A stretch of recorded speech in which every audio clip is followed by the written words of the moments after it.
പാലക്കാട് പോത്തുണ്ടി ഇരട്ടക്കൊലപാതക കേസിൽ പ്രതി ചെന്താമര കുറ്റക്കാരൻ. പോത്തുണ്ടി സ്വദേശി സുധാകരനെയും അമ്മ ലക്ഷ്മിയെയും കൊലപ്പെടുത്തിയത് ചെന്താമരയാണെന്ന് തെളിഞ്ഞതായി പാലക്കാട് അഡീഷണൽ ജില്ലാ സെഷൻസ് കോടതി.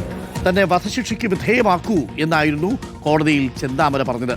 വധശിക്ഷ തന്നെ നൽകണമെന്ന് സുധാകരന്റെ മക്കൾ പ്രതികരിച്ചു. 1.5 വർഷമായിട്ട് ജയിലിൽ കഴിഞ്ഞ് മാധ്യമ വിചാരണ നേരിട്ട ഒരു പ്രതി കോടതിയിൽ തന്നെ തൂക്കിക്കൊല്ലാൻ വിധിച്ചോളൂ എന്ന് പറയുന്നതിന് വലിയ പ്രാധാന്യമൊന്നും ഞാൻ കരുതുന്നില്ല.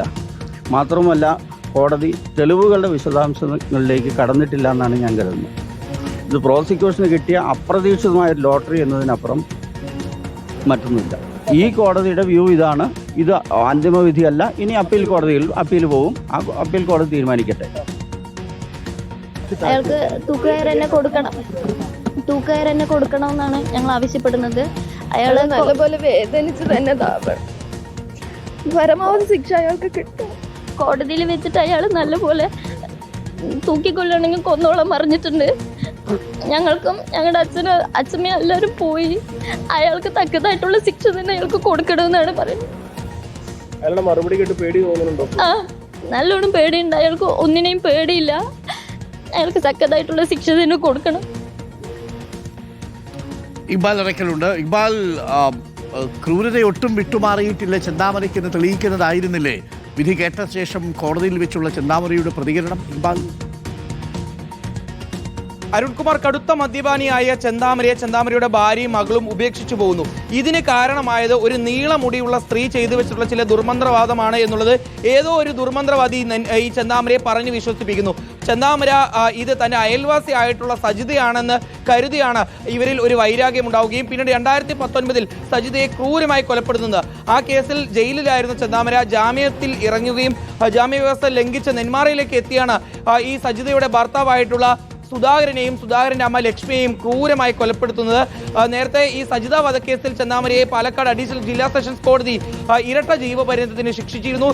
ഇപ്പോഴിതാ സജിതയുടെ ഭർത്താവ് സുധാകരനെയും സുധാകരനമ്മ ലക്ഷ്മിയെയും കൂടി കൊലപ്പെടുത്തിയ ഇരട്ട കൊലപാതക കേസിലും ചെന്താമര കുറ്റക്കാരനാണ് എന്നുള്ളത് പാലക്കാട് അഡീഷണൽ ജില്ലാ സെഷൻസ് കോടതി കണ്ടെത്തിയിരിക്കുന്നു.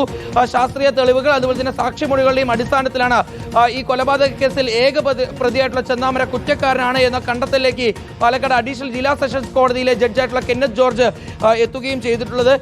ഇന്ന് ഇത്തരത്തിൽ ഈ കുറ്റക്കാരനാണെന്ന് കോടതി പ്രഖ്യാപിക്കുമ്പോഴും യാതൊരു രീതിയിലുള്ള ഭാവവ്യത്യാസങ്ങളും ചെന്താമരയിൽ ഉണ്ടായിരുന്നില്ല. ഒരു കുറ്റബോധവും അയാളിൽ ഉണ്ടായിരുന്നില്ല. വധശിക്ഷ വരെ ലഭിക്കാവുന്ന കുറ്റമാണ് ചെയ്തത് എന്ന് കോടതി പറഞ്ഞപ്പോൾ തന്നെ തൂക്കിക്കൊന്നോളൂ എന്നുള്ളതായിരുന്നു ചെന്താമര കോടതിയിൽ മറുപടിയായി പറഞ്ഞത്. മാത്രമല്ല, ഒരു കവിളിൽ ഒരു അടി കിട്ടിയാൽ മറു കവിളും കാണിക്കാൻ താൻ ഗാന്ധിജി ഒന്നുമല്ല എന്ന രീതിയിൽ വളരെ ധിക്കാരമായിട്ടുള്ള ചില പ്രതികരണങ്ങളും ഇന്ന് കോടതിയിൽ വെച്ച് ചെന്താമര നടത്തിയിട്ടുണ്ടായിരുന്നു. മാത്രമല്ല, താൻ ആരുടെയും അടുത്തേക്ക് പോകില്ല, പക്ഷെ തൻ്റെ അടുത്തേക്ക് ആരെങ്കിലും വന്നാൽ അവരെ വെറുതെ വിടില്ല എന്ന രീതിയിൽ കൊലവിളിയും ഇന്ന് ചെന്താമര കോടതിയിൽ വെച്ച് നടത്തുന്ന ഒരു സാഹചര്യം ഉണ്ടായിരുന്നു. എന്തായാലും ഈ ഇരട്ട കൊലപാതക കേസിൽ ചെന്താമരയ്ക്ക് എന്താണ് ലഭിക്കാൻ വേണ്ടി പോകുന്ന ശിക്ഷ എന്ന് മറ്റന്നാൾ അറിയാം. ഈ ശിക്ഷയ്ക്ക് മുമ്പുള്ള വാദം അല്ലെങ്കിൽ ശിക്ഷാ പ്രഖ്യാപനത്തിന് മുമ്പുള്ള വാദം മറ്റന്നാൾ കോടതിയിൽ നടക്കും. അതിനുശേഷം ഉടൻ തന്നെ ശിക്ഷാവിധി പ്രഖ്യാപനത്തിലേക്ക് കോടതി കടക്കുമെന്നുള്ളതാണ് മനസ്സിലാക്കുന്നത്. പക്ഷേ ചെന്താമരയുടെ അഭിഭാഷകൻ ജേക്കബ് മാത്യു പറയുന്നത് ഈ പാലക്കാട് അഡീഷണൽ ജില്ലാ സെഷൻസ് കോടതിയുടെ വിധിക്കെതിരെ അപ്പീൽ പോകുമെന്നുള്ളതാണ്. കോടതി ഓക്കെ, ഇക്ബാലാണ് വിവരങ്ങൾ നൽകിയത്.